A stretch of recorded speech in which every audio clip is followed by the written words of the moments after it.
I'm here with Jim Fisher. We actually got connected after he reached out to me. He's a friend of Jonathan Young, and we actually had a chance to meet in person in New Orleans. So, Jim, I just want to say thanks for the time, and maybe we could just start off with a little bit about who you are and where you're from.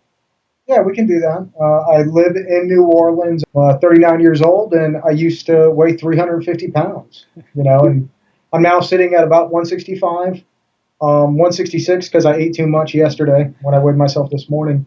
And I've lost a lot of weight. I love to run. I became an ultra runner in the last few years. And I think a lot of people, I kind of sat there in my early 30s and looked into the abyss and realized I really wasn't going to make it that far. And I decided that I wanted to change my life. You look great now. You're running super long distances. You're feeling great. At one point, you weighed 350.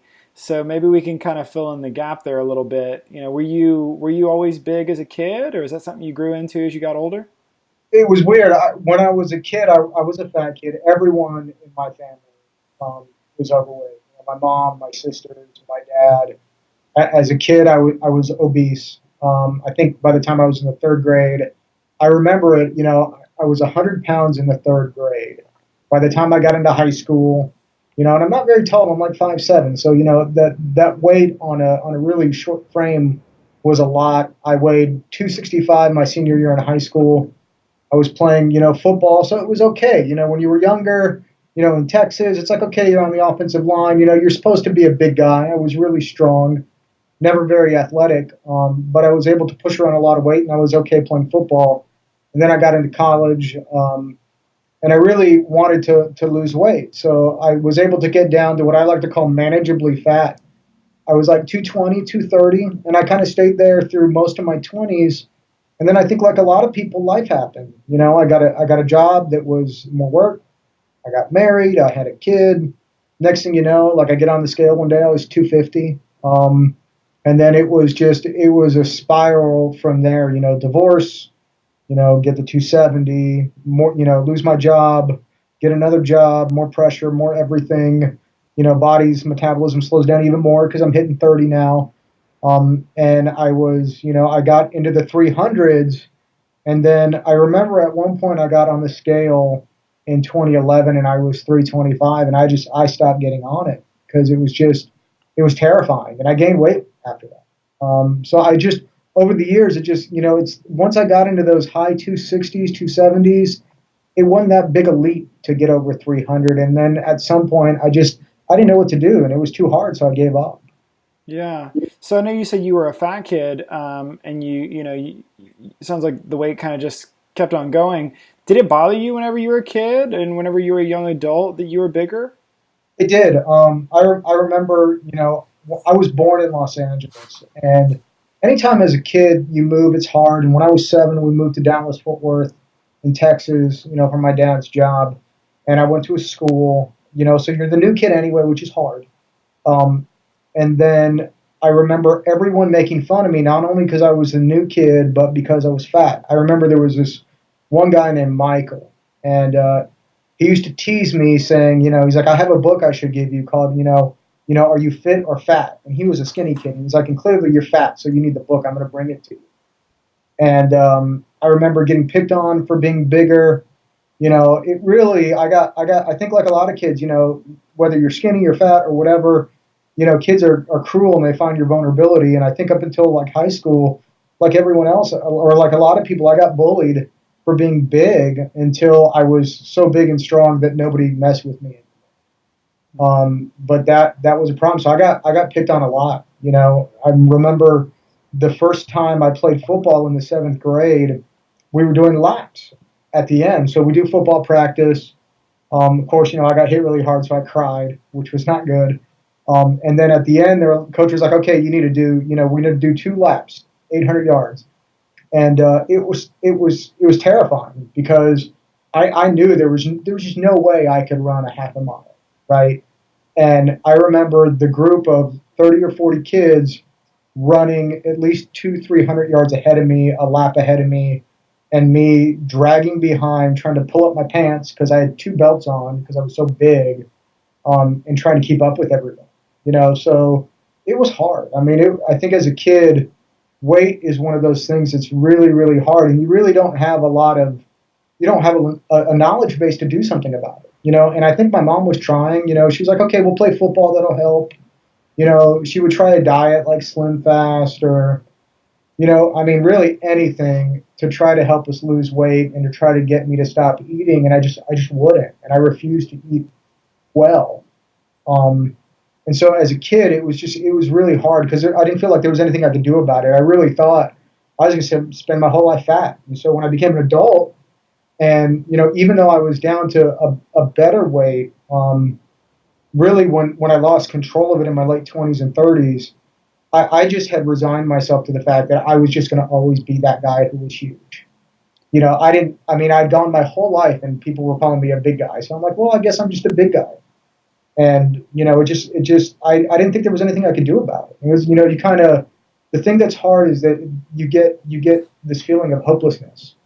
You know, when you're that big, and because you just, it's so hard to see the other side. You know. Yeah, and so I know you were big when you were smaller. You're big as a young adult. Had you developed just extremely bad eating habits and food habits and whatnot, during that time? And maybe if so, can you talk about that a little bit? I mean, I think, you know, I always tell people that I not only did I eat poorly, like fruits and vegetables were out of the question. There was no way I was eat that. Um, and I ate poorly, and I ate too often, and I ate too much. And I always, you know, it's funny. My fiance and I, we go to Costco every weekend now, right? You know, because we, you know, I don't know, I love going to Costco. Um, and so, and I'm really picky about what I eat, so I like to be involved in the shopping, right? And every time we pass the pizza section, you know, I always tell her like, yeah, I remember the days when I could eat two of those. And I would literally, I would go to the grocery store and I would get that take and bake pizza, and I would eat a whole pizza or two, or I'd get the pizza and the breadsticks and then eat the ice cream. You know, the idea of going and eating a slice of pizza was foreign to me. The idea of having a hot dog was foreign to me. You know, I remember coming home from work when I was working in Georgia, and I did the news in the morning. So I would do the news in the morning, I would come sleep during the day, and then I would do the news, you know, in the afternoon from home. And I would go and I would stop at the grocery store and I'd get a dozen flour tortillas, you know, and they were low fat, so clearly I could eat all of them, right? And then I would get a bunch of cheese, and then I would, you know, I'd make like four quesadillas with like oil and then like fry each side. You know, I remember as a kid like frying bologna and sticking it in a tortilla, and just doing all these things that when I think about now, they were awful for you. You know, going to, you know, getting drunk and going to Krispy Kreme in the middle of the night, which is awesome, but not when you eat like 2 dozen, you know, donuts, right? Like a donut's probably okay, but 2 dozen donuts is bad. And so that's what I did all the time, and I just had zero measure of what I was doing, and it just didn't matter to me. Like I could not eat enough to fill up whatever it is I was trying to fill up. Yeah. I actually had forgotten how many cheese quesadillas I had eaten in my life with plain flour tortillas and So straight up good. cheese. It's so good. It's so good. I You think know, I'm you actually don't realize realizing it. how many maybe how much of my weight was dedicated just to cheese quesadillas. Those things are good, you know. And see, I'm half Latino, right? So you know, my mom is Mexican, my dad, Ohio farm boy, and we when we moved to Texas, we lived in this little Latino neighborhood, the north side of Fort Worth, and we had this neighbor, and she would make homemade flour tortillas. And I don't know if you know that, but those things are so good you can eat them by themselves. So of course you want to put butter and bologna and cheese and everything else on it, and tamales and everything else. So I mean, culturally speaking, which is how we ate, the food is fattening anyway. I mean, it's good, but it's, you know, it's rich and it's fattening, and it was one thing just piled on top of another. And then when you have a job where you literally sit around and do nothing all day, and of course, you know that whole joke that you have a face for radio, it's true because everybody in media, unless you're on television, you have no incentive to exercise or look good. So all of us were big, and there's free food and alcohol and everything else, and it just it became a lifestyle over years. And I think when I moved to New Orleans, it got even worse because it's New Orleans. You know, we have the best food in the world here, so you can eat whatever you want, And if you don't, you're ostracized. To this day, I eat a peanut butter sandwich and like a banana or an apple for lunch every day before I go run. And people look at me like I'm nuts. They come by with king cake or food, and they're like, well, of course, Jim's not going to eat any because he's not going to do this. We had a meeting the other day, and there was pizza. Like, well, Jim's not going to do that. And, they say it condescendingly, like, well, he's not going to be like us and, slowly kill himself. So there's a lot of that going on too. And I think like everyone, I just fell into it. It was so easy. It's easy to do that sort of stuff and to not care. And so I just did it. Yeah, it's easy to kind of fall in the stream whenever everybody's going by you swimming, essentially. Yeah. It's just like, well, everybody's doing it. It's kind of the natural thing. Peer pressure is a real thing. I mean, I don't care what anybody says. Peer pressure is a real thing. Yeah, when everybody's standing around with a donut in their hand and you're the only one who's not, it's easy to crumple under the if nothing else, just not feeling singled out. In an email to me, you said, my weight loss journey started in 2011. Like a lot of people, I was in their 30s, I was struggling. I was living a life of disappointment, feeling sorry for myself, and beyond all that, I lost hope. Can you talk about where you were in life at that point? Maybe both just like, were you in New Orleans, were you somewhere else? And also just emotionally and everything else where you were. Well, 2011 for me was like I think everybody has a point in their life, and I don't want to act like my story is any different than anyone else's. But 2011 for me was like the worst year of my life. I was on my second marriage, um, and I was married to my high school sweetheart, right? Or not high school, but like childhood sweetheart. So someone that really meant a lot to me. And I had grown up with her and lost touch, and we reconnected. I had lost my first marriage to be with her, and you know, I had a son with my first marriage. So for this to fail was not only a oh my God, this is terrible, which is bad, right? But I'd given up something to do this. So for this marriage to fail was beyond repair, I think. I mean, it was emotionally a breaking point for me. And that was early in the year. And part of it was that she had left me for someone else. She had started seeing someone else and I found out about it. Um, and so that I think will screw with you anyway, but knowing that part of the reason why it happened was because I was so big. I mean, she was unhappy and she had a lot of other things going on. And, I mean, that is what it is. And, nobody's perfect.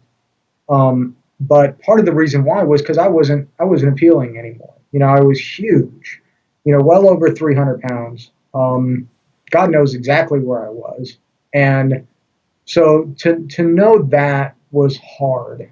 And so, she takes her kids and she leaves. I'm left sitting in, our condo, just broken and it's empty. There are rooms I didn't even go into. I'm huge. I'm in horrible pain every day just from being big. You get up and everything hurts. Simple things like going to the bathroom was not good. And I won't get into too much detail there, but it was not good. Taking showers was hard. Walking by a mirror was hard. On top of that, I'm living in New Orleans at the time. Professionally, things are okay. I mean, for some whatever reason, I was always able to kind of keep that together.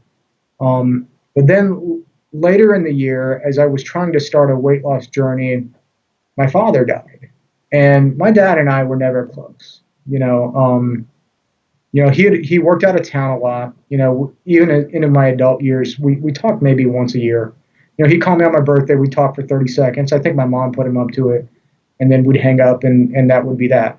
And he died before we could fix the relationship. And it's not that I think I didn't hate him, and I don't think he hated me. We just didn't have a relationship. And I'm not sure which is worse, not hearing that your dad doesn't love you or never hearing whether he does or doesn't. It was kind of that sort of thing. And so I get a call from my mom that fall, and, it's like, he's in the hospital. You need to come to Texas right now. And so that was hard, not being able to fix that or at least put it in a better place. By the time I got to the hospital, he was in a coma that he never came out of. So, and to have the second divorce and my dad going before I could fix the relationship. And honestly, I'd never tried. He had never tried. I never tried, and it was just one of those things. Um, it really, I think, for a lot of people, that those are things that you just don't get to come back from, right? And physically, I was still hurting. I was trying to lose weight, um, but it was just so hard to try to overcome those things and keep everything going. I honestly think that if I didn't have a child, and my son is 10 now, and we're pretty close, even though he lives out of town right now. We talk every day. He comes and visits all the time whenever he's not in school. Um, I think if I didn't have a son to live for, something bad would have happened. And thank God I kind of had that to help me, keep things straight in my head. And for me, I felt like my entire life was out of control. My eating was out of control. My relationships were out of control. I didn't like myself. Clearly I don't want to be alone forever, but who is going to want to date me looking like this? And not only looking like this, but feeling the way I do about myself. And one of the things I realized is that you have to find your own happiness in you. And for me, it was about trying to regain some semblance of control of my life. And so what I the one thing that I thought I could do is that, okay, well, I can try to get in better shape, and I can try to at least control that part of it, and we'll see what happens after that. I can't do anything about the fact that me and my dad weren't close. I can try to be a better father, and part of being a better father for me was being around for my son.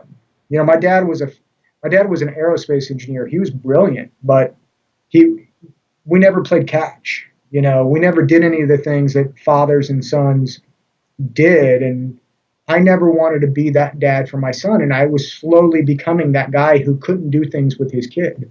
Um, and so I decided I was going to fix that, and that I was going to try to do whatever it is I could. So I joined Weight Watchers online because I didn't really like the meetings. They just weren't for me.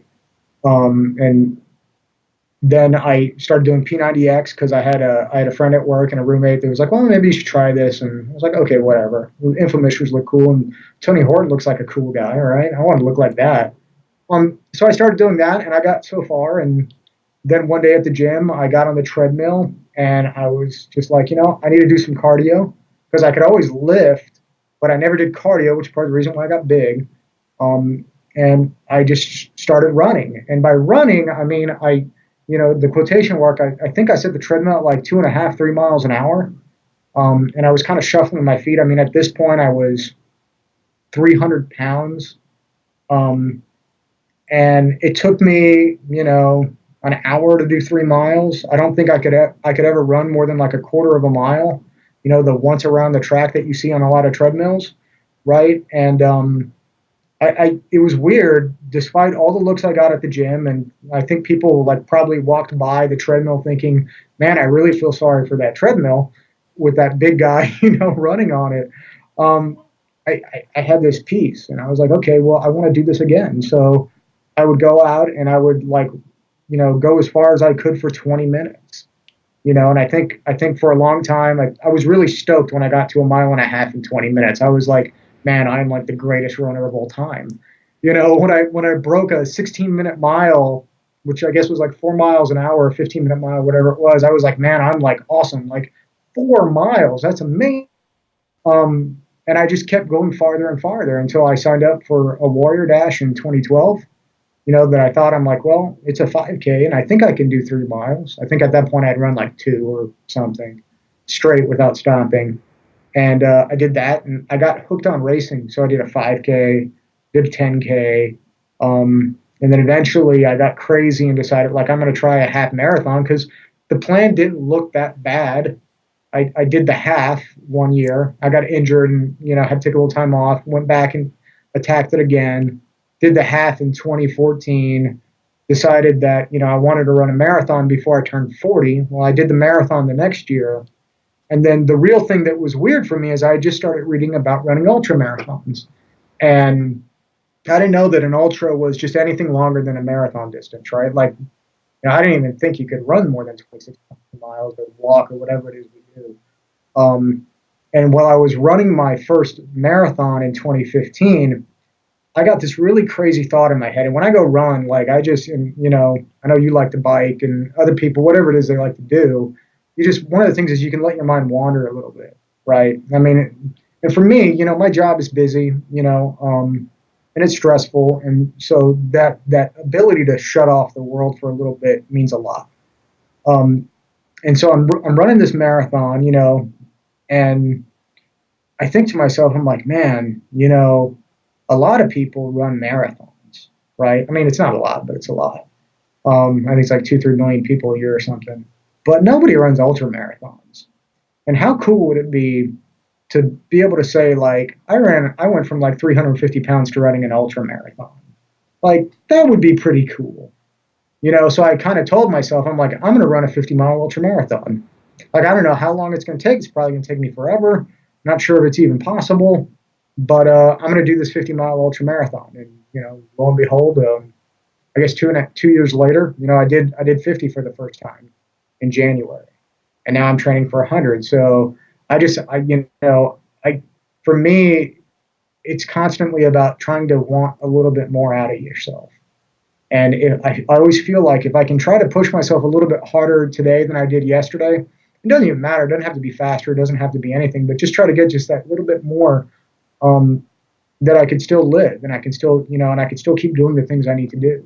And ever since I've kind of taken that, like, I just want more approach at everything, like my life is completely different than, where it was, 5 and 6 years ago.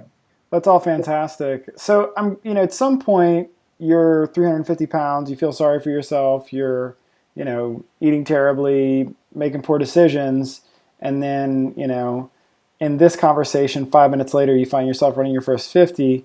Obviously, a lot happens in that in between. Yeah. I'm just wondering what happened mentally between here and there, and maybe even in those early days. What was it that started to change the way that you thought about yourself and the way that you thought about what's possible, not just as far as like accomplishments, but also just physically, seeing yourself transform. What was it that in your mind that changed to make those things happen? What's weird is that when people think about losing weight, they they always start at wherever they're at, right? And then they think, okay, well, I want to lose 20 pounds, 50 pounds, 100 pounds, whatever it is. And they think about the end. And it's a daunting thing. And one of the things that I think that I was able to do early on was just think about what was going to happen the next week, right? And so for me, it's like, okay, I lost a pound. That's awesome. I lost 5 pounds. Obviously early in my weight loss, you lose that first 100 pounds pretty quick, and then everything slows down. Um, and I think what I did was I just tried to keep taking little steps and focus on the next goal. And the way I think my brain works and what works for me was just to try to constantly have something to work on, right? And so it was constantly signing up for races and constantly saying, okay, well, last week I ran 7 miles on my long run on the weekend, so next week I can run 7.5. I mean, it's a half a mile more. That's not that bad, right? And when you look at training plans, that's kind of all they are, is that you're just slowly stepping up your miles from maybe 10 miles a week to 15, and then it's 17 and 20, and I think last week I ran 73 miles in the week. If everything goes well, I should hit it again. I think I've run. It's 3 months into the year, 4 months into the year, and I think I've run like 700 miles so far this year.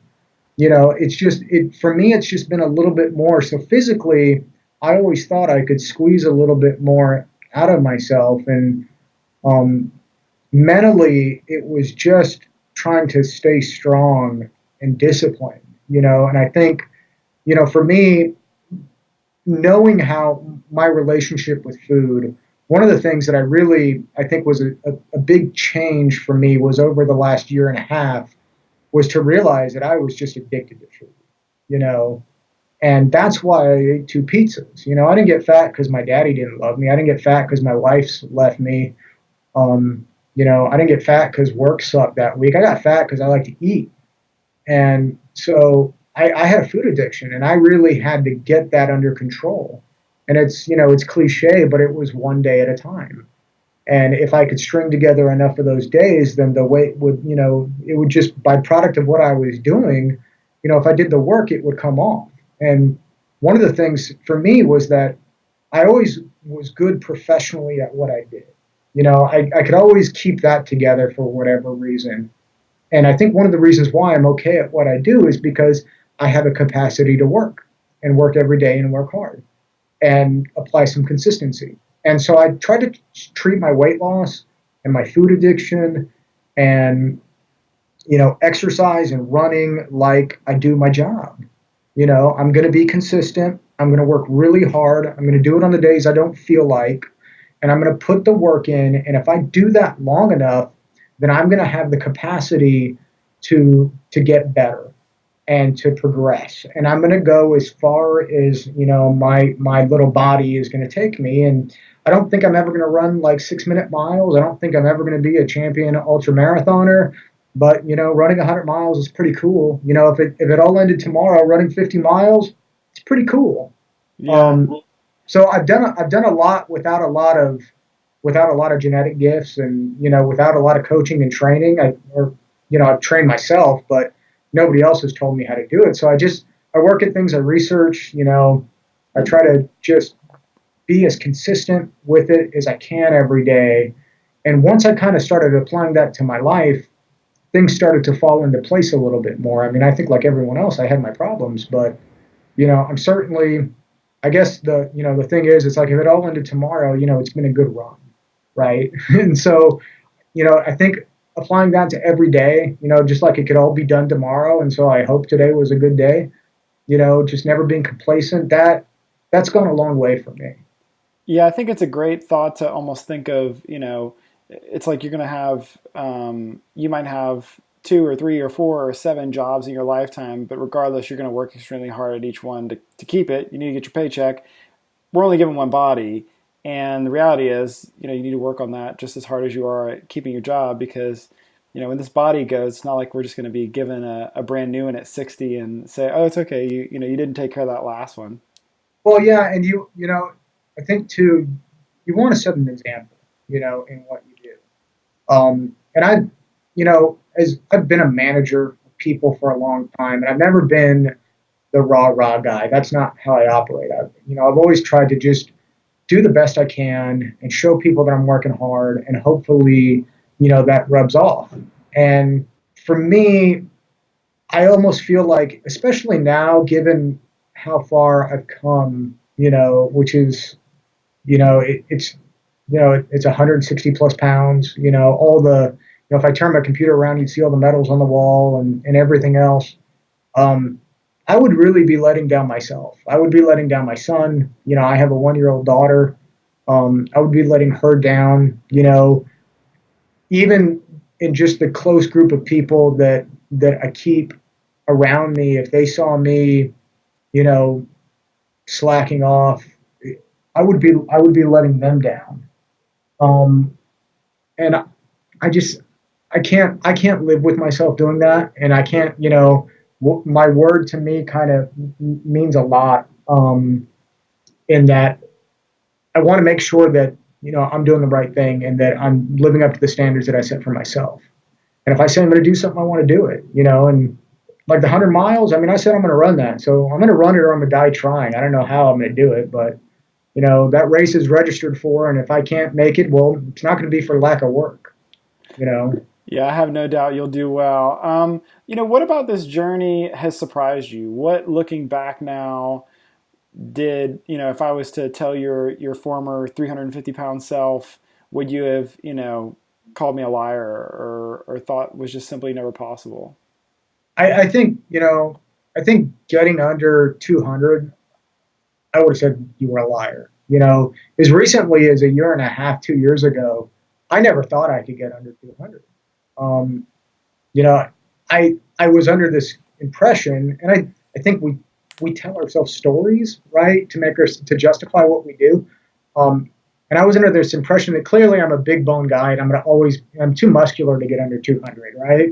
So that's what I kept telling myself, which is why I could occasionally eat the 2 pizzas, not every week, but every now and then. or go to the Chinese buffet or whatever.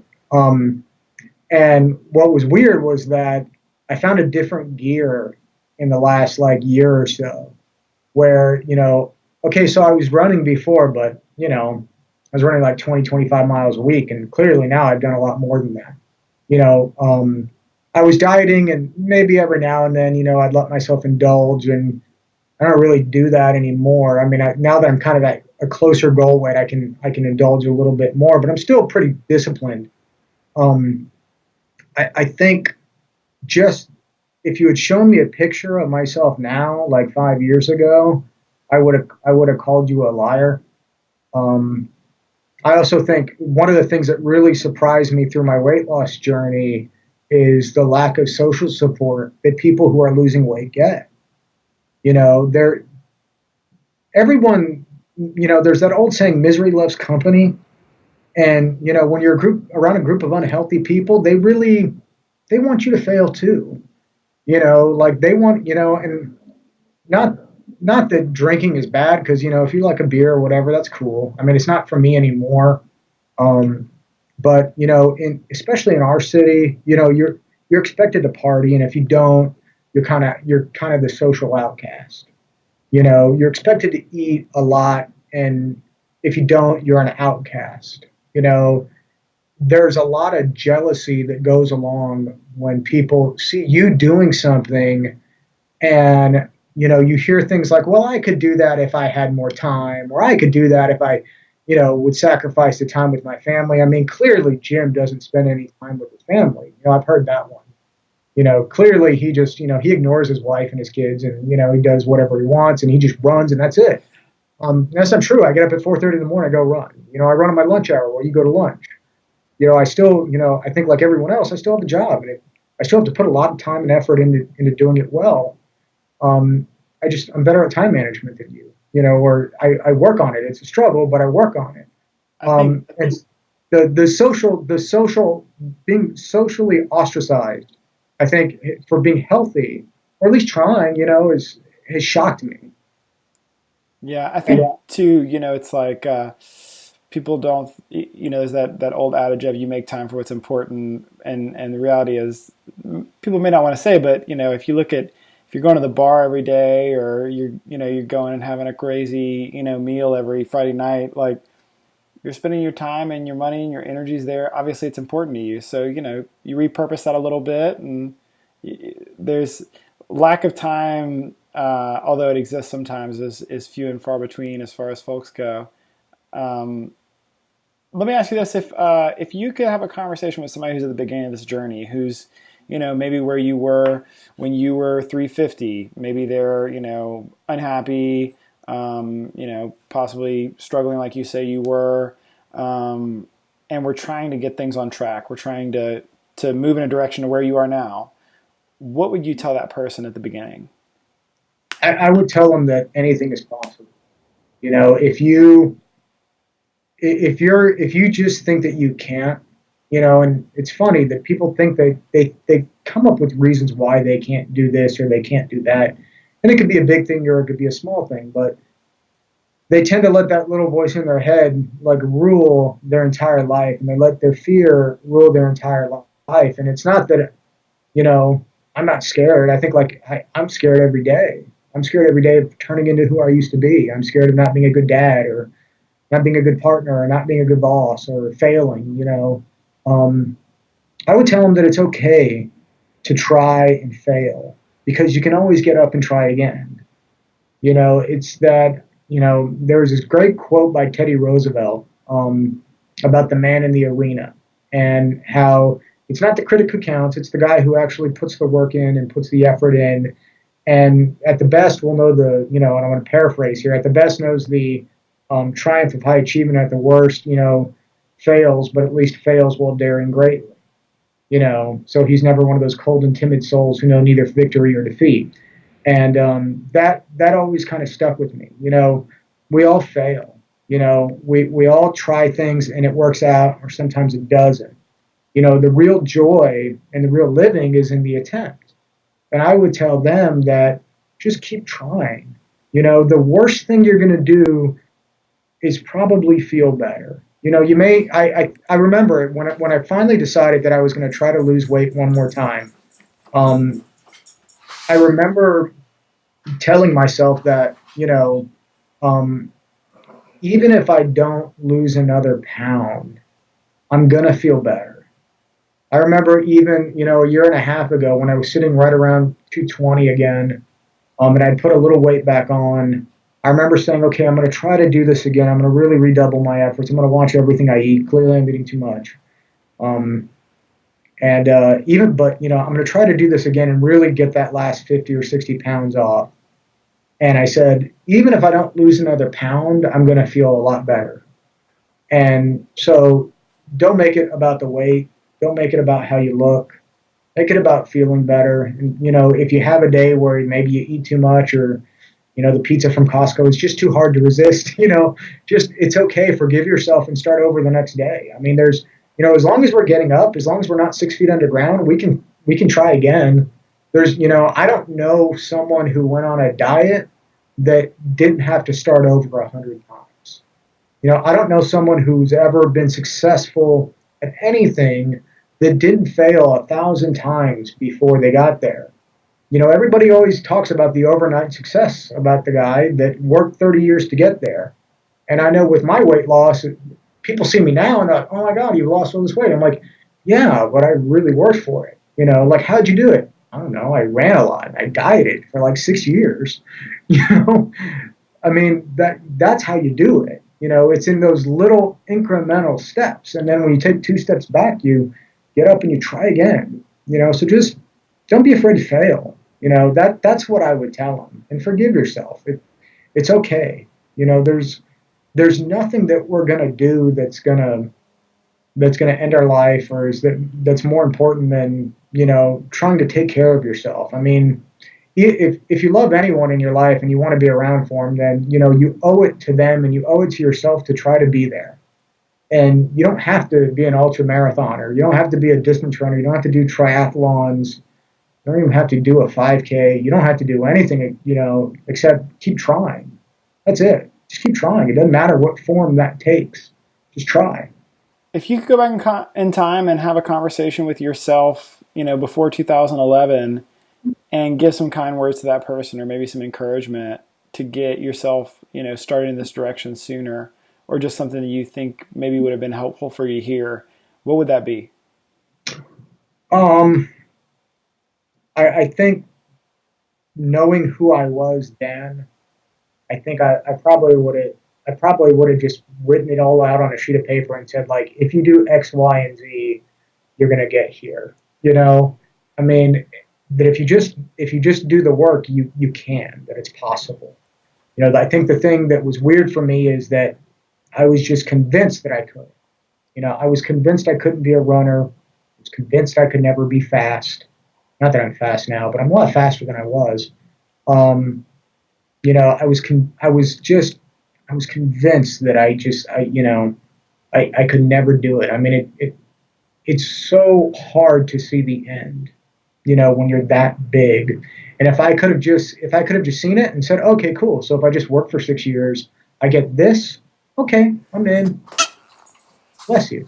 Thank Um, you. but yeah, so that was it. I mean, I would just remind myself that it was possible. I mean, I had to for me, I had to learn the lesson. I had to relearn that lesson the hard way. And once I got that stuck in my head, then I thought I could do anything. But it took some convincing and some starts and stops to get there. Well, and lastly, where can people connect with you and find out what you have going on? You can connect with me on Facebook. I post a lot on Facebook. I have a website that will direct you to my Facebook page because it was just too much work to keep up with a blog at findyourmarathon.com. So if you go to findyourmarathon.com, that'll direct you to my Facebook page. Um, or you can just find me on Facebook. I'm at Jim Fisher. You can find me there. That's a good way to connect with me. And then if you're on Weight Watchers, you can find me on Weight Watchers too. They have a social thing, and I do a lot of work on there, just trying to offer encouragement to everyone. It's always funny to to catch people at the beginning of their journey. I think one of the things that always inspires me is to see other people who, are struggling a lot more than I could ever imagine, saying, okay, I'm going to try again, you know. And so for those days when I just don't feel like it, those are the people that I think about. They kind of like, okay, well, they're doing it. So, I can get my lazy butt up and go do what I need to do. That's great. I think a good place to leave it is this, and it's something that you sent to me in a message. So this is to quote you. I was always a fat kid who became a fat adult who slowly became one of the guys that you snicker at when you see.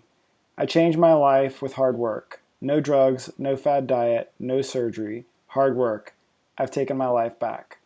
And Jim, just want to say thanks for the time and for the inspiration, for everything you're doing, and for sharing that with us. And I look forward to keeping up with you. I look forward to hearing all about the 100, and hopefully as well running with you in New Orleans sometime soon. I was going to say, you promised we were going to run together. So when you're down here, we're going to go for a run. Roger that. All right. Well, thanks again. Have a great day. Thanks, Jason.